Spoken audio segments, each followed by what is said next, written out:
নমস্কার, খবর শুনছেন টুডে নিউজ চ্যানেল থেকে। জানাবো আজকের বিশেষ খবর।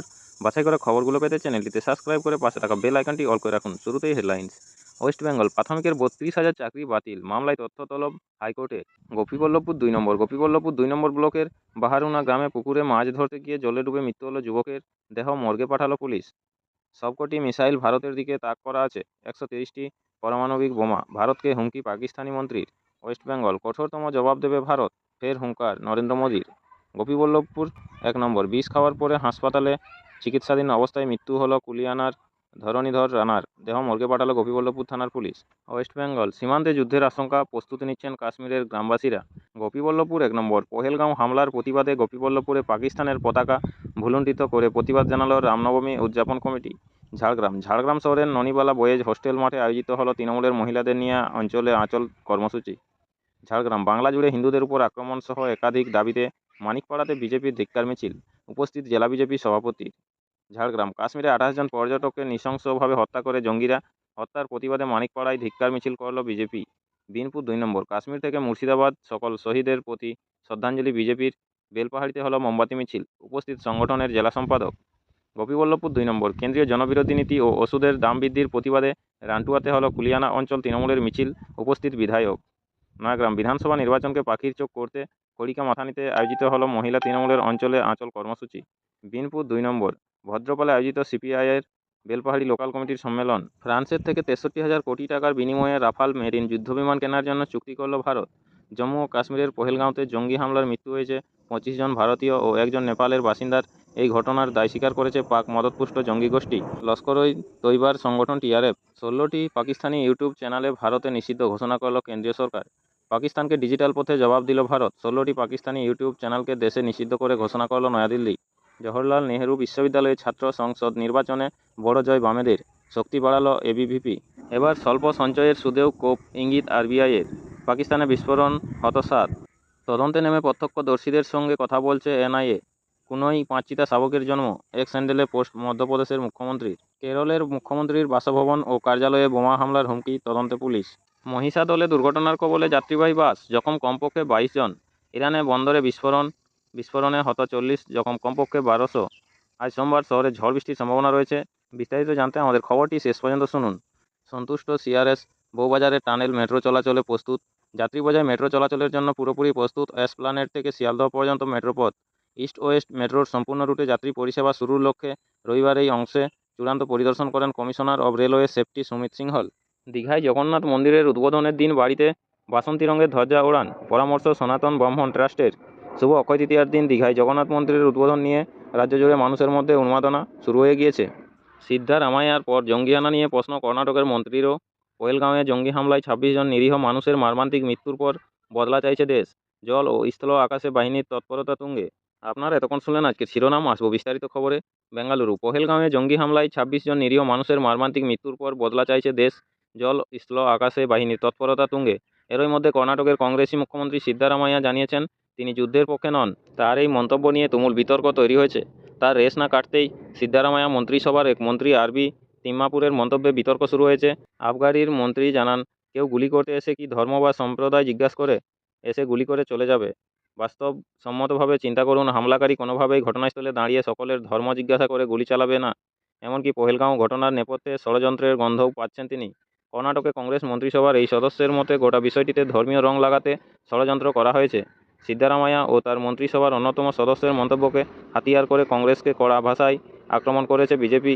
দলের মুখপাত্র সিআর কেশবম বলেন, পাকিস্তানের মদতপুষ্ট ইসলামী জঙ্গিরা পহেলগাঁওতে হামলা চালিয়েছে। তাতে বহু মানুষ প্রাণ হারিয়েছেন। তাদের আকস্মিক মৃত্যুর জেরে সংশ্লিষ্ট পরিবারগুলি সম্পূর্ণ ভেঙে পড়েছে। এই পরিস্থিতিতে কর্ণাটকের মন্ত্রীর মন্তব্য ওই পরিবারগুলির আত্মমর্যাদায় আঘাত করেছে। গোটা দেশ আজ শোকে আচ্ছন্ন। এর মধ্যেও সাম্প্রদায়িক দল কংগ্রেস ভোট ব্যাংক রাজনীতির জন্য তাদের আস্থা ও সচেতনতাকে বন্ধক রেখেছে। সমালোচনার ঝড় ওঠার নিজের মন্তব্য নিয়ে তড়িঘড়ি ড্যামেজ কন্ট্রোলে নেমেছেন সিদ্ধারামাইয়া। কর্ণাটকের মুখ্যমন্ত্রীর দাবি তার বক্তব্যের ভুল ব্যাখ্যা হয়েছে। এক স্যান্ডেলে তিনি লিখেছেন, যুদ্ধ নিয়ে আমার মন্তব্যের পরিপ্রেক্ষিতে প্রচুর বিতর্ক আলোচনা হয়েছে, সবই নেতিবাচক। আমি বলতে চেয়েছি, যুদ্ধ কখনোই প্রথম ও একমাত্র বিকল্প হতে পারে না। কোনো দেশের ক্ষেত্রে লড়াইয়ে ঝাঁপিয়ে পড়া শেষ অস্ত্র হওয়া উচিত। শনিবার সিদ্ধারামাইয়া বলেছিলেন ভারত সরকারের আরও সতর্ক থাকা উচিত ছিল, আমাদের গোয়েন্দা ও নিরাপত্তা ব্যবস্থা ব্যর্থ হয়েছে, কড়া ব্যবস্থা নেওয়া দরকার, আমরা যুদ্ধের পক্ষে নয়। তাই মন্তব্য নিয়ে বড় বড় করে খবর প্রকাশ করে পাকিস্তানের প্রথম সারির সংবাদ মাধ্যমগুলি এরপরই কর্ণাটকের বিরোধী দলনেতা আর অশোকা কটাক্ষের সুরে বলেন, 40 বছরের অভিজ্ঞতা, দুবার মুখ্যমন্ত্রী থাকার পরেও কোথায় কি বলতে হয় তা জানেন না সিদ্ধারামাইয়া। পাশাপাশি কর্ণাটকের মুখ্যমন্ত্রীকে পাকিস্তান রত্ন দেওয়ারও দাবি জানিয়েছেন তিনি। আজ সোমবার শহরে ঝড় বৃষ্টির সম্ভাবনা রয়েছে, যা জানালা হাওয়া অফিস জেনে নেব বিস্তারিত। তীব্র গরমের হাত থেকে আপাতত কিছুটা রেহাই মিলেছে। গত শনিবার থেকে রাজ্যের আবহাওয়া সামান্য পরিবর্তন হয়েছে। ঝড় ও বৃষ্টির জেরে অস্বস্তিকর গরম থেকে মুক্তি পেয়েছেন শহরবাসী। আজ সোমবারও শহরে তীব্র গরম পড়ার সম্ভাবনা কম রয়েছে বলে জানাচ্ছে আলিপুর আবহাওয়া দপ্তর। এদিন সকালে শহরে সর্বনিম্ন তাপমাত্রা ছিল 27.9 ডিগ্রি সেলসিয়াস, যা স্বাভাবিকের থেকে 1.7 ডিগ্রি বেশি। গতকাল রবিবার শহরে সর্বাধিক তাপমাত্রা ছিল 34.2 ডিগ্রি সেলসিয়াস, যা স্বাভাবিকের থেকে 1.4 ডিগ্রি কম। আজ সোমবার শহরে সর্বাধিক তাপমাত্রা থাকতে পারে 34 ডিগ্রি সেলসিয়াসের ঘরে হাওয়া অফিসের পূর্বাভাস। এদিন শহরে বজ্রবিদ্যুৎ সহ ঝড় বৃষ্টি হতে পারে। আজ সোমবার সকাল থেকেই শহরের আকাশ রয়েছে আংশিক মেঘলা।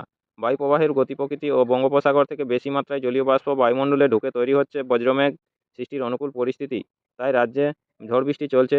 ইতিমধ্যেই দক্ষিণবঙ্গের কয়েকটি জেলায়, বিশেষ করে পশ্চিমের জেলাগুলিতে আজ সোমবার সকাল থেকেই ঝড় বৃষ্টি চলছে বলে জানিয়েছে আলিপুর আবহাওয়া দপ্তর। গত 24 ঘন্টায় শহরে কোথাও বৃষ্টি হয়নি। আপনাদের সকলকেই বলা হচ্ছে, যারা নিয়মিত গুরুত্বপূর্ণ খবরগুলো শুনতে চান অবশ্যই আমাদের চ্যানেলটি সাবস্ক্রাইব করে রাখুন। ফিরে আসবো খবরে। ইরান বন্দরে বিস্ফোরণে হত 40, জখম কমপক্ষে 1200 জন। তেহরান। ভয়াবহ বিস্ফোরণের জেরে গত শনিবার কেঁপে উঠেছিল দক্ষিণ ইরানের বন্দর আব্বাসের শহীদ রাজাই বন্দর। শনিবার এই ঘটনায় এখনও পর্যন্ত 40 জনের মৃত্যুর খবর পাওয়া গিয়েছে, আহত কমপক্ষে 1200 জন। জানা যায়, বন্দরে রাখা একাধিক কন্টেনারে পরপর বিস্ফোরণ হয় সেদিন। মুহূর্তের মধ্যে কালো ধোঁয়ায় ঢেকে যায় চারপাশ। সোশ্যাল মিডিয়ায় মুহূর্তে ভাইরাল হয়েছিল সেই ভয়াবহ ভিডিও। তবে বিস্ফোরণের কারণ এখনও স্পষ্ট নয়। জেরুজালেম পোস্ট জানিয়েছে, বিস্ফোরণ স্থলের অদূরেই রয়েছে ইরানের সশস্ত্র বাহিনীর নৌসেনা ঘাঁটি। এরই মধ্যে ইসরায়েলের প্রতিরক্ষা বাহিনী দাবি করেছে ঘটনার সঙ্গে তাদের কোনো যোগ নেই। দ্বিতীয়বার ক্ষমতায় আসার পরে ইরানের সঙ্গে পরমাণু চুক্তির বাস্তবায়নে জোর দিয়েছেন মার্কিন প্রেসিডেন্ট ডোনাল্ড ট্রাম্প। শনিবার সেই লক্ষ্যে ওমানে বৈঠকে বসেছিলেন দুই দেশের প্রতিনিধি। ইরানের তরফে উপস্থিত ছিলেন বিদেশমন্ত্রী আব্বাস আরাঘচি। তার সঙ্গে বৈঠক করেন আমেরিকার বিশেষ দূত স্টিভ উইটকফ। সম্প্রতি পরমাণু চুক্তি নিয়ে একে অপরকে হুঁশিয়ারি দিয়েছে আমেরিকা, ইরান। এই আবহে ইরানের বন্দরে এই বিস্ফোরণ নিয়ে প্রশ্ন উঠছে, কীভাবে ঘটল বিস্ফোরণ? বিষয়টি খতিয়ে দেখতে নির্দেশ দিয়েছেন ইরানের সর্বোচ্চ নেতা আয়াতুল্লাহ খামেনেই। এই ঘটনায় শোক প্রকাশও করেছেন তিনি। প্রতিদিন নিয়মিত গুরুত্বপূর্ণ খবরগুলো শোনার জন্য আমাদের চ্যানেলটি সাবস্ক্রাইব করে রাখুন। ফিরে আসবো খবরে। ফ্রান্সের থেকে 63,000 কোটি টাকার বিনিময়ে রাফাল মেরিন যুদ্ধবিমান কেনার জন্য চুক্তি করল ভারত। নয়াদিল্লি, 28 এপ্রিল। জম্মু ও কাশ্মীরের পহেলগাঁওতে জঙ্গি হামলায় মৃত্যু হয়েছে 25 জন ভারতীয় ও একজন নেপালের বাসিন্দার। এই ঘটনার দায় স্বীকার করেছে পাক মদতপুষ্ট জঙ্গি গোষ্ঠী লস্কর ই তৈবার সংগঠন টিআরএফ। তারপর থেকেই ভারত ও পাকিস্তানের মধ্যে সম্পর্কে আরও চিড় ধরেছে। নয়াদিল্লির দাবি, এই জঙ্গি সংগঠনগুলিকে মদত দিচ্ছে পাক সেনারা। তাদের বিরুদ্ধে কোনো পদক্ষেপ নিচ্ছে না ইসলামাবাদ, যার প্রতিবাদে সিন্ধু জলচুক্তি রদ থেকে একাধিক বিষয়ে গুরুত্বপূর্ণ পদক্ষেপ নিয়েছে ভারত সরকার। পাল্টা হুঁশিয়ারি দিয়েই চলেছে পাকিস্তান। এইদিকে ভারতও সব দিক দিয়ে নিজের প্রস্তুতি সেরে ফেলছে। ঠিক যখন এই রকম যুদ্ধ পরিস্থিতি, তখন বড়সড় খবর দিল নয়াদিল্লি। ফ্রান্সের থেকে 63,000 কোটি টাকার বিনিময়ে রাফাল মেরিন যুদ্ধবিমান কেনার জন্য চুক্তি করল ভারত। আজ সোমবার নয়াদিল্লির নৌসেনা ভবনে সেই চুক্তি স্বাক্ষরিত হয়েছে, যাতে উপস্থিত ছিলেন প্রতিরক্ষা সচিব রাজেশ কুমার সিং, নৌসেনার সহপ্রধান অ্যাডমিরাল কে স্বামীনাথন ও ভারতে নিযুক্ত ফ্রান্সের রাষ্ট্রদূত। চলতি বছরের এপ্রিল মাসের 9 তারিখে নৌবাহিনীর জন্য ফ্রান্সের থেকে 26টি রাফাল মেরিন যুদ্ধবিমান কেনার বিষয়ে ছাড়পত্র দেয় প্রতিরক্ষা সংক্রান্ত ক্যাবিনেট কমিটি। সেই ছাড়পত্র পাওয়ার পরই রাফাল মেরিন যুদ্ধবিমান কেনার প্রক্রিয়ায় এগিয়ে যায় ভারত। 2031 সালের মধ্যে সবকটি যুদ্ধবিমান ভারতীয় নৌবাহিনীর কাছে চলে আসবে। সূত্রের খবর, ভারতীয় নৌবাহিনী 22টি সিঙ্গেল আসন বিশিষ্ট রাফাল মেরিন ফাইটার জেট এবং 4টি ডবল আসন বিশিষ্ট যুদ্ধবিমান পাবে। তেমনটাই চুক্তি হয়েছে ফ্রান্সের সঙ্গে। এছাড়াও এই চুক্তির মধ্যে বলা হয়ে রয়েছে, রক্ষণাবেক্ষণ ও লজিস্টিক সাপোর্ট প্যাকেজ, নৌসেনাদের প্রশিক্ষণও দেওয়া হবে। বিশ্বের যুদ্ধবিমানগুলির মধ্যে সবচেয়ে উন্নততম ও আধুনিকতম হল রাফাল মেরিন এম। ভারতীয় নৌসেনার হাতে সেই যুদ্ধবিমান এলে সামরিক শক্তিতে অনেকটাই এগিয়ে যাবে দেশ। আপনাদের সকলকেই বলা হচ্ছে, যারা নিয়মিত গুরুত্বপূর্ণ খবরগুলো শোনার জন্য আমাদের চ্যানেলটি সাবস্ক্রাইব করে রাখুন। ফিরে আসবো খবরে। 16টি পাকিস্তানি ইউটিউব চ্যানেল ভারতে নিষিদ্ধ ঘোষণা করল কেন্দ্রীয় সরকার। 28 এপ্রিল। পাকিস্তানকে ডিজিটাল পথে জবাব দিল ভারত। 16টি পাকিস্তানি ইউটিউব চ্যানেলকে দেশে নিষিদ্ধ বলে ঘোষণা করল নয়াদিল্লি, যার মধ্যে রয়েছে পাকিস্তানের জনপ্রিয় সংবাদ মাধ্যম ডন news, Geo TV, Samaa TV, BOL news.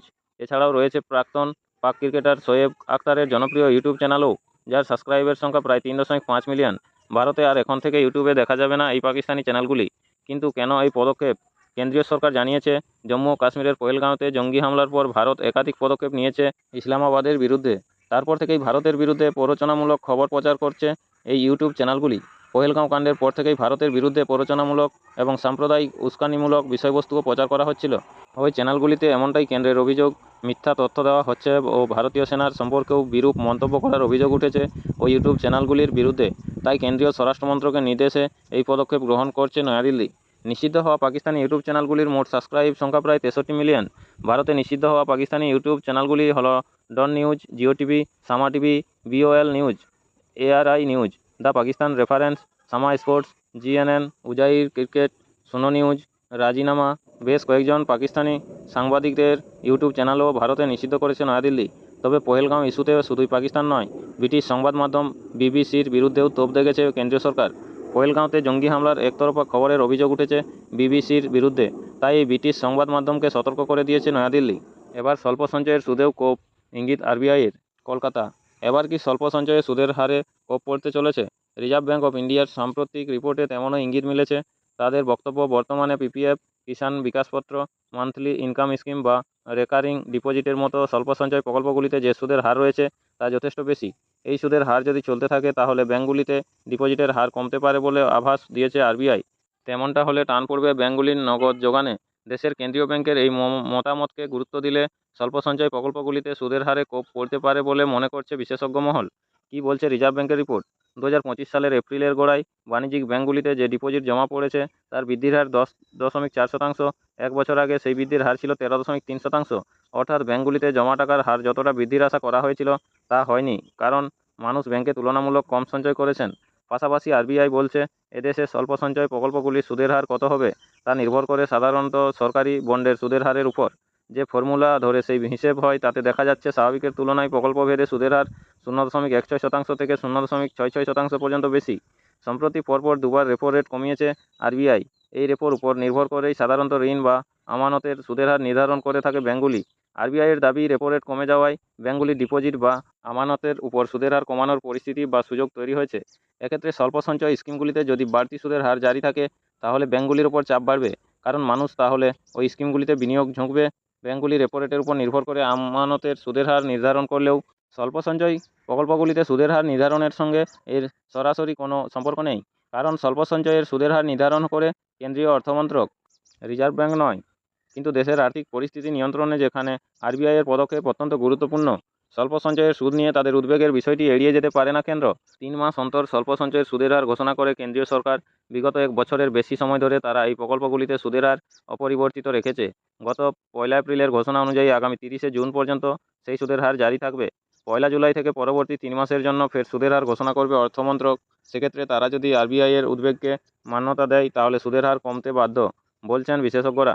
বর্তমানে বেশ কিছু স্বল্প সঞ্চয় প্রকল্প ডাকঘরের পাশাপাশি ব্যাংকেও চালু আছে। পাশাপাশি সেভিংস অ্যাকাউন্টে 4% হারে সুদ মিলছে ডাকঘরে।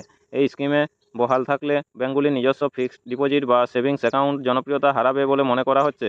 তবে সত্যিই যদি সুদের হার কমে তাহলে প্রবীণ নাগরিকদের জন্য স্কিম থেকে শুরু করে MIS এর মতো জনপ্রিয় প্রকল্পের গ্রাহকদের সমস্যার যে অন্ত থাকবে না তা আর বলার অপেক্ষা রাখে না। মহিষাদলে দুর্ঘটনার কবলে যাত্রীবাহী বাস, জখম কমপক্ষে 22। তমলুক, যান্ত্রিক গোলযোগের কারণে দুর্ঘটনার কবলে পড়ল যাত্রীবাহী বাস, জখম কমপক্ষে 20 থেকে 22 জন। আজ সোমবার সকালে দুর্ঘটনাটি ঘটেছে পূর্ব মেদিনীপুরের মহিষাদলের গেঁওখালি রোডে। জানা গিয়েছে, গেঁওখালি থেকে একটি বাস তেরপেখিয়ার উদ্দেশ্যে যাচ্ছিল।